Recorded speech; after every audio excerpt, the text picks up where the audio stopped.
மஹிந்த மீது ஆளில்லா விமானம் மூலம் தாக்குதல் நடத்தும் அபாயம் உள்ளதால் பாதுகாப்பை அதிகரிக்க கோரி நீதிமன்றத்திற்கு சென்றுள்ளதாக மொட்டு கட்சியினர் தெரிவிக்கின்றனர்.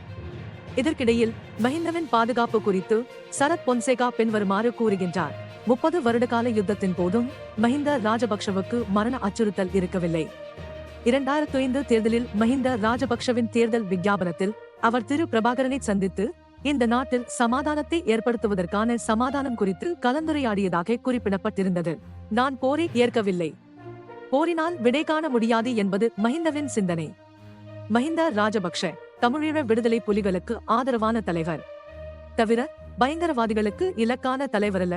யுத்தம் முடிவடைவதற்கு 3 மாதங்கள் இருந்தபோது ஜனவரி 2009 31ஆம் திகதி முதல் பிப்ரவரி 1ஆம் திகதி வரை யுத்த நிறுத்தம் அமுல்படுத்தப்பட்டது. நாங்கள் வேண்டாம் என்றோம். கண்ணுக்கெட்டிய தூரத்தில் வெற்றி இருக்கும் தருவாயில் போர் நிறுத்தத்திற்கு மஹிந்த அழைப்பு விடுத்தார்.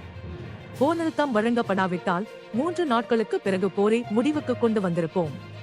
போர் நிறுத்தத்தின் போது எமது இராணுவம் படை முகாமில் இருந்தபோது விடுதலை புலியினர் எமது இராணுவத்தின் மீது தாக்குதல் நடத்தினர். இராணுவம் 3 கிலோமீட்டர்கள் பின்வாங்க வேண்டியிருந்தது. மஹிந்தவின் அரசால் அங்கீகரிக்கப்பட்டிருக்க கூடாத இந்த போர் நிறுத்தம் பிரபாகரனுக்கும் ஏனைய தலைவர்களுக்கும் தப்பிக்கத்தான் வாய்ப்பு கொடுக்கப்பட்டது. வேபியாக இருந்தாலும் அவருக்கு 30 போலீஸ் அதிகாரிகளின் பாதுகாப்பு போதும் என்று நினைக்கிறேன். முன்னாள் ஜனாதிபதி மஹிந்த ராஜபக்ஷவை கொல்ல விடுதலை புலிகள் ஆளில்லா விமான தொழில்நுட்பத்தை பயன்படுத்த மாட்டார்கள் என பொன்சேகா தெரிவித்துள்ளார்.